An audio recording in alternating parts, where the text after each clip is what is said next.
So hello my dear friend, welcome back to on channel. तो आज के हमारी वीडियो में हम करने वाले हैं यूनिट नंबर 3 फाइनेंशियल स्टेटमेंट के बारे में, जिसके अंदर हम बेसिकली क्या जानेंगे वो देख लेते हैं। पहले फाइनेंशियल स्टेटमेंट होती क्या है, उसके बाद में हम जानेंगे कंटेंट फाइनेंशियल स्टेटमेंट के अंदर क्या क्या चीज़ें आती हैं। उसके बाद हम जानेंगे रिवेन्यू और कैपिटल के बारे में, यानी कि रिवेन्यू रिसीट और कैपिटल रिसीट के बारे में। उसके बाद हम जानेंगे रिवेन्यू एक्सपेंडिचर या कैपिटल एक्सपेंडिचर के बारे में।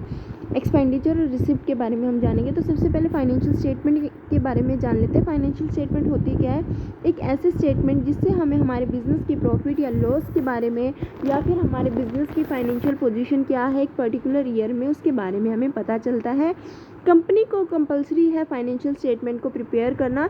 सोल प्रोप्राइटर या पार्टनरशिप को कंपलसरी नहीं है, लेकिन उनको बनाना चाहिए। अगर वो नहीं बनाएंगे तो उनको अपने बिजनेस के फाइनेंशियल पोजीशन या प्रॉफिट एंड लॉस के बारे में नहीं पता चलेगा, क्योंकि ह्यूमन का नेचर है कि वो सारी की सारी एंट्री को रिमेंबर नहीं कर सकता, याद नहीं रख सकता। इसलिए वो अकाउंट्स प्रिपेयर करता है ताकि वो अपने बिजनेस के बारे में जान सके कि उसका बिजनेस कैसा परफॉर्म कर रहा है। ठीक है, तो जो भी हमारी फाइनेंशियल स्टेटमेंट होती है वो बिज़नेस के लिए भी इम्पोर्टेंट है, इंटरनल ऑर्गेनाइजेशन के लिए भी इम्पोर्टेंट है और आउटसाइडर के लिए भी इम्पोर्टेंट है। इंटरनली अगर हम बात करें डिसीजन मेकिंग के पर्पज़ से, ठीक है, पॉलिसी वगैरह बनाने के पर्पज़ से हमें जो है फाइनेंशियल स्टेटमेंट बनानी पड़ती है। उसके बाद हम बात करते हैं आउटसाइडर की। तो आउटसाइडर जो है बेसिकली कौन होते हैं? जो कस्टमर्स हो गए, जो क्रेडिटर हो गए, इन्वेस्टर्स हो गए, गवर्नमेंट एजेंसी हो गए, ये भी बिज़नेस के बारे में जानना चाहते हैं, क्योंकि किसी ना किसी तरीके से इनका भी बिज़नेस में इंटरेस्ट होता है। ठीक है, इसके बाद आता है हमारा कंटेंट ऑफ फाइनेंशियल स्टेटमेंट के अंदर क्या क्या चीज़ें आती है। फाइनेंशियल स्टेटमेंट में आती है हमारी manufacturing account, trading account, profit and loss account, profit and loss appropriation account, balance sheet. Manufacturing account कब बनाया जाता है? जब कोई बिजनेसमैन, उसका बेसिकली काम क्या है? प्रोडक्ट को बनाने का, मैन्युफैक्चर करने का। तो जो भी प्रोडक्ट बनाया जाता है उसके लिए रॉ मटेरियल को परचेज़ किया जाता है। उस रॉ मटेरियल को क्या किया जाता है? फिनिश गुड्स में कन्वर्ट किया जाता है। तो जो भी एक्सपेंस आते हैं रॉ मटेरियल को परचेज़ करने में, फिनिश गुड्स को रॉ मटेरियल को फिनिश गुड में कन्वर्ट करने में, वो सारी चीज़ें हम मैन्युफैक्चरिंग अकाउंट में डालते हैं। ट्रेडिंग अकाउंट में क्या होता है? जो भी प्रोडक्ट को ख़रीदना या बेचने से रिलेटेड जो भी ट्रांजैक्शन की जाती है बिज़नेस के द्वारा, वो सारी चीज़ें जो है ट्रेडिंग अकाउंट में शो की जाती है। अब ट्रेडिंग अकाउंट की हम बात करते हैं तो जो भी डेबिट साइड और क्रेडिट साइड, दो साइड होती है ट्रेडिंग अकाउंट की। क्रेडिट साइड में हम हमारी सेल्स को, ठीक है, सेल माइनस सेल्स रिटर्न करते हैं ताकि हमें हमारी एग्जैक्ट सेल के बारे में पता चल सके। उसके बाद हम क्लोजिंग स्टॉक को लेके चलते हैं। उसके बाद हमारा कई बार अगर एबनॉर्मल लॉस बिजनेस में आता है तो वो भी क्रेडिट साइड शो किया जाता है। डेबिट साइड क्या आता है? डेबिट साइड आता है हमारा ओपनिंग स्टॉक, परचेजेस और बहुत सारी चीज़ें जो है हम हमारे ट्रेडिंग अकाउंट में डेबिट साइड मेंशन करते हैं। अब ट्रेडिंग अकाउंट से हमें क्या पता चलता है? ट्रेडिंग अकाउंट से हमें पता चलता है हमारे ग्रॉस प्रॉफिट या ग्रॉस लॉस के बारे में। अगर ग्रॉस प्रॉफिट आता है तो वो डेबिट साइड शो होता है, ग्रॉस लॉस आता है तो वो क्रेडिट साइड शो होता है ट्रेडिंग अकाउंट के। ये अकाउंट ख़त्म होता है हमारा ग्रॉस प्रॉफिट या ग्रॉस लॉस से। उसके बाद हम नेक्स्ट अकाउंट बनाते हैं जिसको हम बोलते हैं प्रॉफिट या लॉस अकाउंट। प्रॉफिट या लॉस अकाउंट से हमें हमारे बिजनेस के नेट प्रॉफिट या नेट लॉस के बारे में पता चलता है। इसकी स्टार्टिंग कहाँ से होती है? इस अकाउंट को बनाने की जो स्टार्टिंग होती है वो ग्रॉस प्रॉफिट या ग्रॉस लॉस से होती है, जो हमें ट्रेडिंग अकाउंट से मिलता है। अगर तो बिज़नेस का ग्रॉस प्रॉफिट आया है ट्रेडिंग अकाउंट में तो वो प्रॉफिट एंड लॉस के क्रेडिट साइड में शो होगा। अगर तो ग्रॉस लॉस आया है तो वो डेबिट साइड में शो होगा प्रॉफिट एंड लॉस अकाउंट के। तो प्रॉफिट एंड लॉस अकाउंट में हमारी जितने भी ऑपरेटिंग एक्सपेंस आते हैं, नॉन ऑपरेटिंग एक्सपेंस आते हैं, वो डेबिट साइड मेंशन किए जाते हैं। और जो हमारी क्रेडिट साइड आती है प्रॉफिट एंड लॉस अकाउंट की, वहाँ पे हमारी ऑपरेटिंग और नॉन ऑपरेटिंग इनकम को मेंशन किया जाता है। ये सारी चीज़ें मेंशन करने के बाद हमारा नेट प्रॉफिट या नेट लॉस आता है। अगर हम बात करते हैं हमारे बिजनेस में पार्टनरशिप बिजनेस है, जॉइंट स्टॉक कंपनी है, या फिर बहुत सारे लोगों का जो है प्रॉफिट में हक है, तो उस केस में हम प्रॉफिट या लॉस अकाउंट बनाते हैं, क्योंकि जो भी पार्टनर्स होते हैं उनको कमीशन मिलती है। ठीक है, उनकी काम की वजह से उनको सैलरी मिलती है, क्योंकि कुछ पार्टनर जो होते हैं सैलरी बेसिस पे भी काम करते हैं।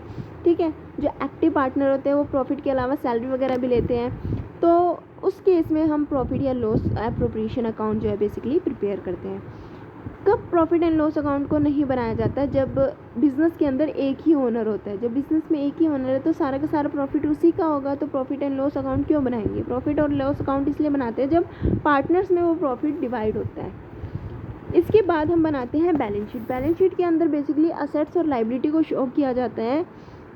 अगर हम बात करते हैं असेट्स की तो वो हमारे जो है क्रेडिट साइड शो की जाती है, और अगर हम बात करते हैं लाइबिलिटी की तो वो हमारे डेबिट साइड शो की जाती है बैलेंस शीट के। तो बैलेंस शीट क्या करती है, एक बिज़नेस की फाइनेंशियल पोजीशन को शो करती है कि एक बिज़नेस की फाइनेंशियल पोजीशन क्या है। बैलेंस शीट में लाइबिलिटी और एसेट्स जो होते हैं वो इक्वल होते हैं, ठीक है। और अगर हम बात करते हैं जो भी एडिशनल कैपिटल बिज़नेस में आती है, जो भी कैपिटल ओनर लेके आता है बिज़नेस में, या फिर जो हम लोन वगैरह लेते हैं, ठीक है, तो वो सारी चीज़ें कहाँ शो होती है, लाइबिलिटी साइड। लाइबिलिटी साइड क्या आएंगे, रिजर्व्स आएंगे, जो current liability, non current liability, ये सारी चीज़ें जो है लाइबिलिटी साइड शो होगी। और फिक्स असेट्स की साइड से हमारे क्या शो होंगे, फिक्स असेट्स हो गया, करंट असेट्स हो गया, ये सारी चीज़ें जो हमारी असेट साइड शो होगी, जिससे हमें बिज़नेस के प्रॉफिट या लॉस के बारे में, फाइनेंशियल पोजीशन के बारे में बेसिकली पता चलता है। तो ये था हमारा। अगर आप डिटेल में जानना चाहते हो तो मैंने एक सेपरेट वीडियो बनाई है, आप वहाँ पे जाके जो है देख सकते हो, डिटेल में हर एक चीज़ को मैंने मेंशन किया हुआ है, ठीक है। इसके बाद हम जानेंगे हमारे कैपिटल और रिवेन्यू एक्सपेंडिचर के बारे में। कैपिटल एक्सपेंडिचर बेसिकली क्या होता है, और रिवेन्यू एक्सपेंडिचर, एक्सपेंडिचर का मतलब होता है खर्चा, ठीक है। एक्सपेंडिचर का मतलब क्या हो रहा है, खर्चा। रिवेन्यू एक्सपेंडिचर का मतलब जो खर्चा हमने किया उसका बेनिफिट हमें 1 साल तक अगर मिल रहा है तो वो रिवेन्यू एक्सपेंडिचर का पार्ट है। अगर हमने कोई खर्चा किया उसका बेनिफिट हमें 1 से ज़्यादा सालों के लिए मिल रहा है तो वो हमारा कैपिटल एक्सपेंडिचर का पार्ट है। रिवेन्यू एक्सपेंडिचर के अंदर आने वाली जितनी भी आइटम होती है, ठीक है, वो सारी की सारी प्रॉफिट एंड लॉस अकाउंट में शो की जाती है। कैपिटल एक्सपेंडिचर में आने वाली जितनी भी आइटम होती है वो सारी की सारी जो है हमारे बैलेंस शीट में शो की जाती है। रिवेन्यू एक्सपेंडिचर को हम प्रॉफिट एंड लॉस अकाउंट में शो करते हैं, क्योंकि इस एक्सपेंडिचर का बेनिफिट हमें सिर्फ 1 साल तक मिलेगा। कैपिटल एक्सपेंडिचर जिसका बेनिफिट हमें 1 से ज़्यादा सालों तक मिलता है वो आता है हमारा कैपिटल एक्सपेंडिचर। एक एक्सेप्शनल केस है, जैसे कि अगर हम बात करते हैं हमारा deferred revenue expenditure. Deferred revenue expenditure क्या होता है, कई बार हम एक्सपेरिमेंट वगैरह करते हैं नए प्रोडक्ट को इनोवेट करने के लिए, कुछ भी करने के लिए, एक्सपेरिमेंट पर्पज़ के लिए, लेकिन वो फेल हो जाता है। अब वो फेल हो जाता है तो कई बार क्या होता है कि ना ही वो रिवेन्यू एक्सपेंडिचर का पार्ट है, ना ही वो कैपिटल का पार्ट है, क्योंकि हम कह रहे हैं कि वह ऐसा एक्सपेंडिचर जिसका बेनिफिट हमें या तो 1 साल तक मिलेगा या 1 से ज़्यादा साल तक मिलेगा। जो एक्सपेरिमेंट फेल ही हो चुका है, ना तो उसका बेनिफिट हमें 1 साल मिल रहा है, ना ही 1 से ज़्यादा साल मिल रहा है, तो हम वो कहाँ मेंशन करेंगे, तो वो हम जो है दोनों ही जगह मेंशन करेंगे, प्रॉफिट एंड लॉस अकाउंट में भी और बैलेंस शीट में भी, ठीक है। 1 साल का खर्चा हम रिवेन्यू एक्सपेंडिचर में, यानी कि जितना भी टोटल एक्सपेंडिचर हुआ है उसको हम क्या करते हैं, डिवाइड करते हैं नंबर ऑफ़ ईयर से, कि कितने सालों में हम ये खर्चा अपना क्या कर देंगे, डिस्पोज कर देंगे, ख़त्म कर देंगे। मान लो 5 साल में हम एक खर्चा ख़त्म कर रहे हैं तो 1 साल का जो खर्चा है वो प्रॉफिट एंड लॉस अकाउंट में, बाकी 4 सालों का बैलेंस शीट में। इस तरीके से हम नेक्स्ट ईयर करेंगे कि 1 साल का प्रॉफिट एंड लॉस में, बाकी जो रिमेनिंग 3 ईयर्स का बचा है वो बैलेंस शीट में। ये सेम केस जो है हम एडवर्टाइजमेंट के केसेस में भी जो है वो अप्लाई करते हैं। एडवर्टाइजमेंट करते हैं जब भी बिज़नेस, तो वो स्टार्टिंग में एक हैवी एक्सपेंडिचर करता है, 5 लाख 10 लाख, तो उसके अकॉर्डिंग उसका जो बेनिफिट है उसको 1 साल तक नहीं बल्कि 1 से ज़्यादा सालों तक मिल रहा है, 5 से 6 सालों तक मिल रहा है, लेकिन उसका हर साल बेनिफिट हो रहा है उसको, क्योंकि उस एडवर्टाइजमेंट हर साल आ रही है, तो हर साल उस एडवर्टाइजमेंट के बेसिस पे उसका जो है सेल बढ़ रही है। तो 1 साल का हम रिवेन्यू जो है प्रॉफिट एंड लॉस में शो करेंगे, एक्सपेंडिचर एडवर्टाइजमेंट एक्सपेंडिचर, बाकी जो रिमेनिंग टाइम है वो हम बैलेंस शीट में शो करेंगे। इस तरीके से जो है हम अपने एक्सपेंडिचर को डिस्पोज ऑफ कर देंगे, ठीक है, ख़त्म करेंगे। आई होप आपको समझ में आ गया होगा कैपिटल एक्सपेंडिचर और रिवेन्यू एक्सपेंडिचर क्या होता है। रिवेन्यू एक्सपेंडिचर जिसका बेनिफिट हमें 1 साल तक मिलेगा, कैपिटल एक्सपेंडिचर जिसका बेनिफिट हमें 1 से ज़्यादा सालों तक मिल रहा है।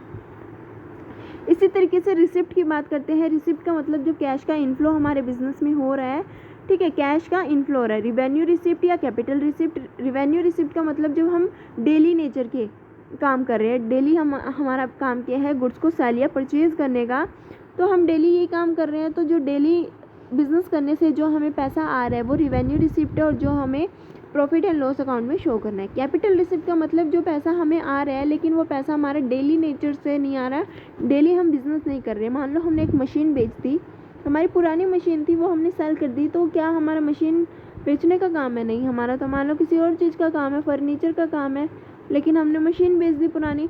अब वो हमारा क्या हुआ, कैपिटल रिसिप्ट हुआ, और वो कैपिटल रिसिप्ट में ही आएगा, यानी कि बैलेंस शीट में शो होगा।